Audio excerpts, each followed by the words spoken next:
The Chronic Truth Podcast is for informational and educational purposes only. The views expressed by our guests are their personal opinions and do not constitute medical advice.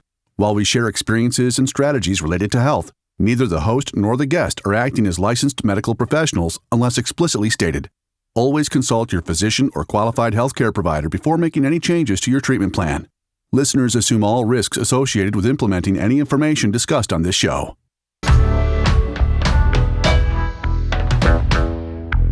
Good evening and welcome to the Chronic Truth Podcast. I'm Kimberly Nash. I want to start off by thanking those faithful listeners who tune in each week to these episodes, who are sharing these on their own social media channels, helping us reach those people behind the computer, Googling a diagnosis and feeling alone. Thank you so much for that support. If you've kind of stumbled upon us, I would like to personally welcome you, and please stick around. I have a very special guest on this evening. And without further ado, I would like to introduce tonight's guest is Doug Katz, a West Point graduate, disabled Army veteran, and inventor of Nulu, a groundbreaking adaptive kitchen knife designed for people with joint strength and mobility challenges. Doug, I am so happy to have you on. There is so many out there that I've personally interviewed that are struggling with mobility issues and living alone. So I feel this is a good tool and could be used greatly in this community. So welcome. Thank you. It's great to be here. It's awesome what you're doing. I love it. Yeah, I am so intrigued. I read up on you, and I would just like my listeners to learn a little bit about Doug. All right. So where should I start? And for me, so I grew up in Michigan, went into the military through West Point, and was in for about 5 years. And, I was, out of all the services, I think Army and Marines get beat up the most. They tend to be, around a lot of rocks and dirt and, just fall down. And so I took a beating. I played rugby and did a lot of other things that wore my body out. After leaving the military, though, I went into corporate America and had a 30-plus year career, most recently in lending, and then moved into the invention space, mostly for myself. As you had said, I have some upper extremity issues, some that got solved when I got my shoulder rebuilt, some that weren't.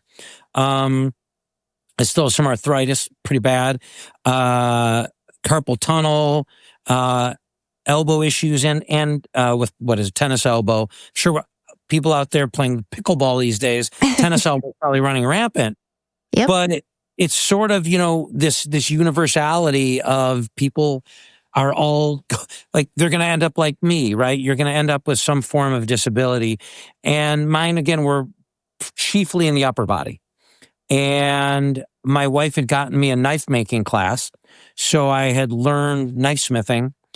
And I like to cook, but I had a particularly bad flare-up around the time that my shoulder was being rebuilt, and I couldn't do either.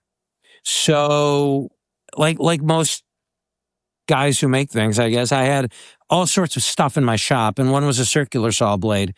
And I was familiar with the Ulu blade, which is an Inuit knife, and I'm sure in the MS community, it's highly recommended because it's got some of, it was the mama of this. Yes. The reason this is called the Nulu is we call it the new Ulu.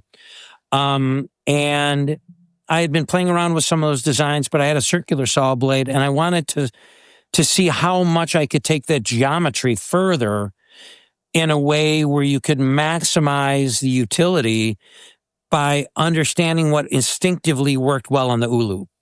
And that's when we created the Nulu out of a sort of a more circular geometry, because a linear knife, and I like to use this as an example, because this was made by actually my mentor. It's a very primitive knife. We've had knives for thousands of years. This and fire are why we're talking on a microphone right now. It allowed us to do certain things. This is optimized for catching your meal, right? It's aligned this way, and then cutting secondarily. This is where people have the issue. So we designed it more to be aligned, maximized for cutting. For safety, we got rid of the tip, and then this aligns with the body more to be able to use this blade. And then this right now, we're patent pending. We expect we'll probably have the patent this year. Again, it just sort of instinctively worked well. And that got me into inventing because I think I've always been a problem solver, but now there were real problems to solve.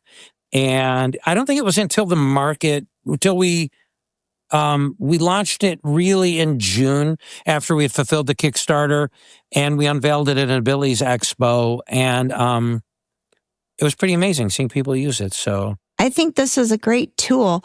I know for myself, newly coming into the MS diagnosis, I am losing mobility in my hands, and it is scary. I love to cook. I love to can. I love doing everything in the kitchen. And there's been some close calls, and I'll be honest, that where I'm just like, okay, I'm missing a finger, and I've actually cut myself where I probably needed stitches. And it's dangerous. So I'm not the only one, and this is huge. So yeah. Well, and it's interesting that you talk about control, because we approach a problem from two different ways. Or I guess we understood the problem from two different ways. And one is obviously the strength part. And what's cool about this is I grip it this way. So I am just fighting gravity, but because I tend to grip things like a gorilla. When I used to play golf, I'd be like this. really tight. And I would have to train myself to do something to not do that. With this, I just hold it like this, and that's all. And then I'm not gripping it. But if you're losing your grip strength, then you're not working against just sort of what's naturally happening. And the force really comes from this. I also did martial arts for a good part of my life, and martial arts are always about efficiency. Like if you're striking something, how can you efficiently do that to maintain your energy and maximize the force delivered? This does the same thing.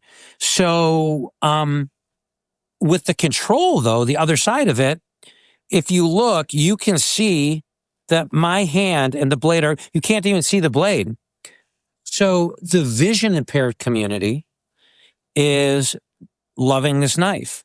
We're actually partnering now with a Paralympian who is legally blind and loves it because the blade is where you know it is.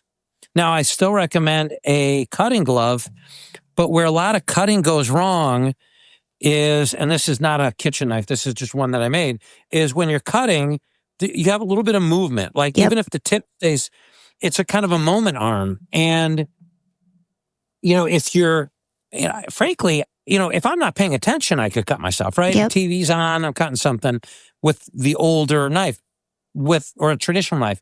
With the Nulu, I know exactly where that blade is.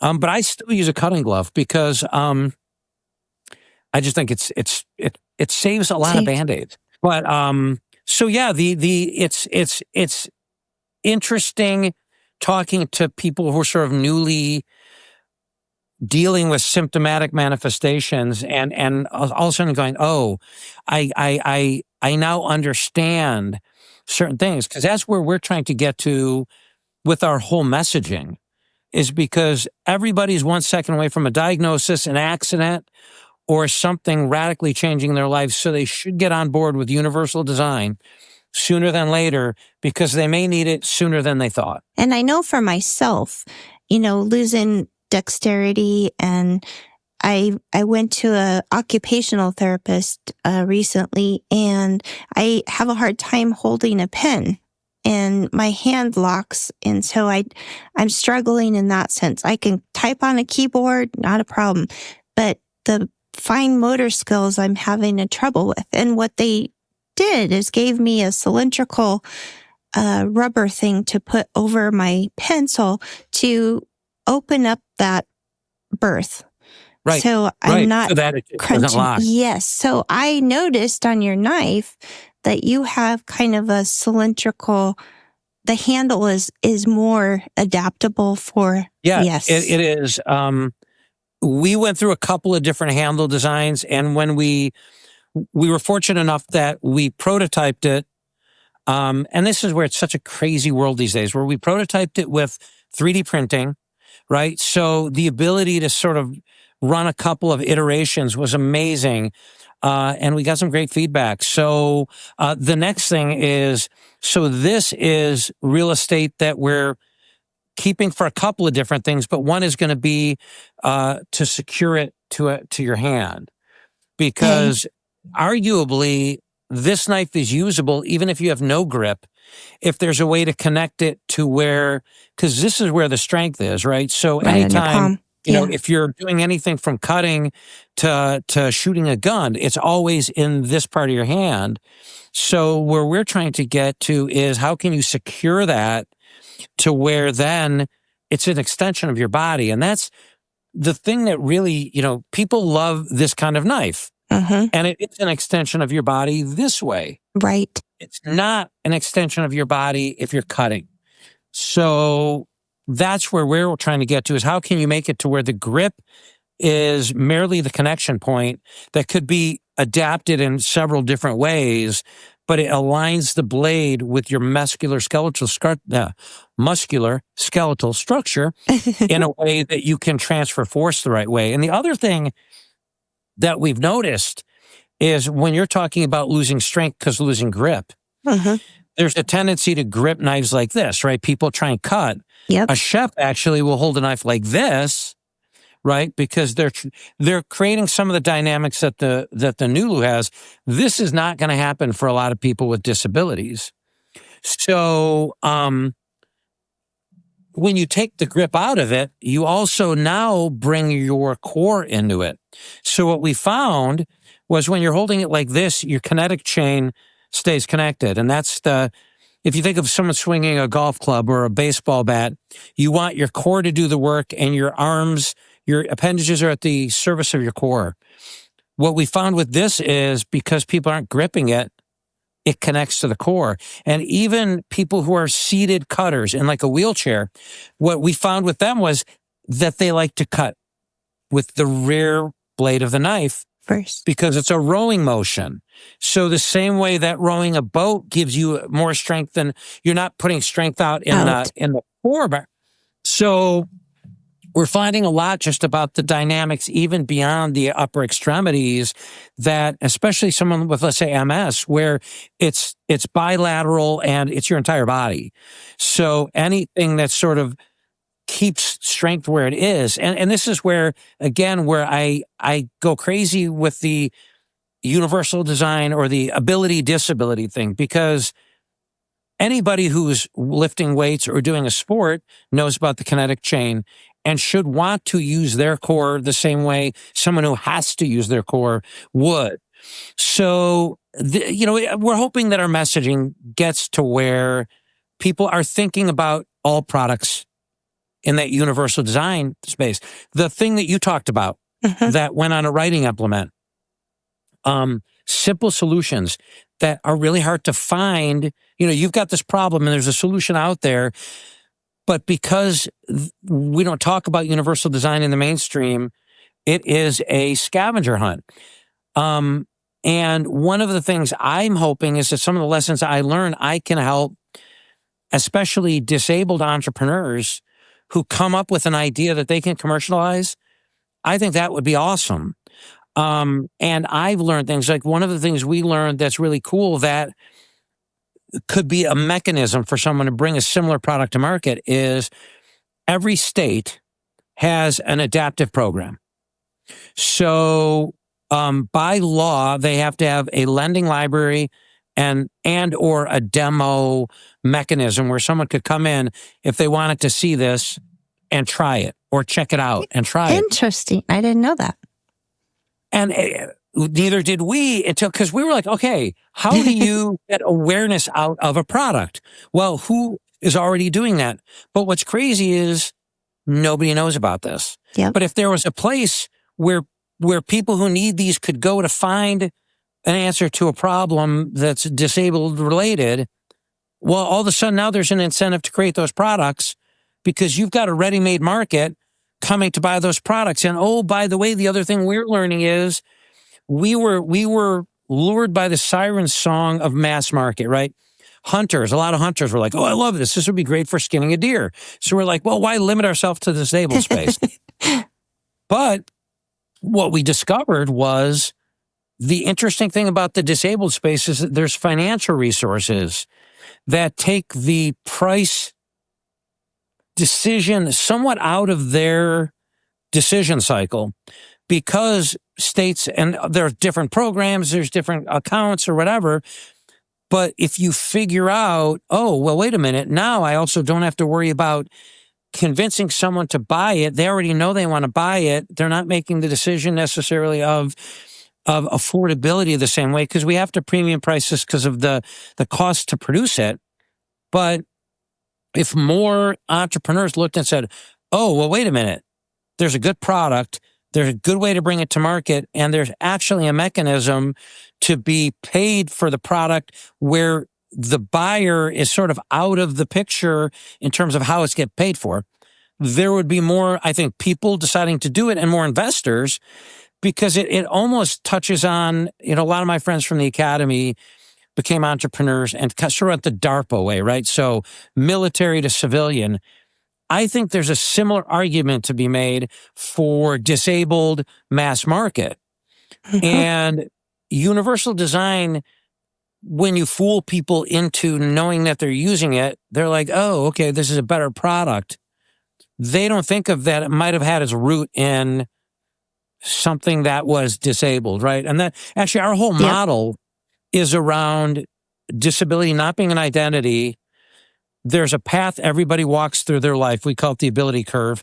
And you will mainly move on an arc, and you will move in and out of ability and disability, right? Let's say you break your arm. Well, guess what? You're disabled for 6 weeks. For a while. But for some people, the arc might be steeper because there was an accident. It might be like this. But what we want to socialize and normalize is ability and disability is not about an identity. Tell me the task. And the task should be a standard. And this is a place where my military training came into our design thinking, because as we're thinking about tasks in the kitchen, so there's a task. And when I was in the Army, you had a task under certain conditions to certain standards, your pass fail. And it sounds kind of regimented and rigorous, but when you then think about tasks that people do every day, one, it aids a design, because then you could look and go, how can I change the conditions or the standards to make that task easier to do? But it also changes ability and disability, because we should be looking at, okay, how can we up-level people with some kind of unlock that allows them then to do this task, changing the conditions and standards. All of a sudden now you're increasing your employability pool. You're allowing people to do more things. And you think differently, because if you think in the task, you can layer different conditions to create where the market really is. So if you're actually looking at a task, let's say cutting a piece of cheese. Well, children are as functionally disabled as an adult who has a disability, if you look at it that way. It could be a non-disabled child. But when you start looking at it to say functional disability is what we maybe should really be talking about, you design differently. Because then you look and you say, okay, well, if there's a possibility of going into the youth market, and I'm thinking in terms of old age being a disability that you age into, and oh, by the way, there's all of the conditions that are heretofore defined as disability because it's sort of an identifying condition. Yes. When we were pitching this, because we were pitching it, now we're bootstrapping it, but when we were pitching it to try and get investment, now you're talking large numbers. But then when you have a framework around it, you could say to somebody, hey, you're missing out on a 114 million person market. This could be anything from people making a product like me to cooking schools, to the type of services that if they were to create something around how we all will age into disability, all of a sudden now they've got the unlock. They've got this big market. But it's hard to convince people of that. I always recommend a cutting glove. I really do. I think they're so inexpensive, and I mean, there's good technique, and depending on what I'm cutting. But when I do a show, when I'm doing demos, when I'm exhibiting, I always wear a cutting glove. And if there's a blade phobia or a condition that would create a safety issue, then it's a great thing to have, because again, it sort of layers that adaptation into independence, and any longer that you can do things, the better. I know that, for me, I try and eat as much anti-inflammatory as I can. Unless you're preparing your own food, very hard to do that. Yes. Or it's very expensive to do it. So, again, the more that you can keep people doing it, the better. And teaching them to be more independent. Yes. Just doing stuff for yourself. Yeah. Where can our listeners find you? I mean, your website they can find the knife at nuluknives.com. So NULUKNIVES.com is our website. We're also on Amazon and on TikTok, believe it or not. I mean, TikTok. So you could buy at those three places. We're also on all the social media. And then I myself have a pretty big digital footprint. So they can find me on LinkedIn, Facebook, Instagram. And then if they go to douglasmkatz.com, that's I'm launching a business to talk about some of the things we're talking about in a speaker capacity. I'm finding that is going to be a good way to make converts who may not be buying the knife, but for people to really understand, the untapped benefit. And frankly, we've been talking just for personal use, where I'm hoping that some of this methodology and ideology comes into play is in the commercial space. As we're making certain decisions that affect the labor pool, restaurant owners who want people to, who want to hire people to do food prep. That's a great job for some of the disabled community who feel like they're, that gives them purpose, right? They don't feel like it. It does give them purpose. And they're looking for that. So, but the other part of it is taking care of your employees. So, in the food service industry, the carpal tunnel, elbow problems, all these issues are major, major problems for people in the food service industry. So I'm actually hoping that we can make the case. I don't even have to hope that from an ADA and a perspective of taking care of your employees, it's huge. The one thing I would say is if any of your listeners out there are in a situation where they're like, oh, I would like to be, in an entrepreneurial role, there are a lot of resources, and people can reach out to me. My road to getting here was with much better, talented, and smarter people than me, who gave me their time and were generous. And there are accelerators and access to grants and things. And with what you're talking about being a disadvantaged business, for me, it's the service-disabled, veteran-owned business. But there are opportunities out there, and I think sometimes it's like finding items like my knife. You don't know they're out there, so, it's the unknown. And I think all of us, so for me, I don't want to lift the ladder up behind me on getting a product to market, and I've been successful enough to get that far, which is, I think, an accomplishment. Hopefully it'll be something that will not only get me an income, but transform how people cut. I think there's other ideas out there. And if I can help someone bring one to market, I would love to help, because I know there are other people like me. I'm sure there's attorneys who would help with IP, and the degree that AI, 3D printing, like we were talking about a little bit earlier, and just resources to be able to bring things to market, where even 5 years ago, it would have cost a lot more. If I could ever help somebody, I would tell people to go for it. If they're able to, go find these resources and people, because it becomes transformative. And we need more of that. We need more people helping people. Oh, the This has been so incredible. Thank you so much, Doug, for coming on. You got it. Thank you. All right. Happy New Year.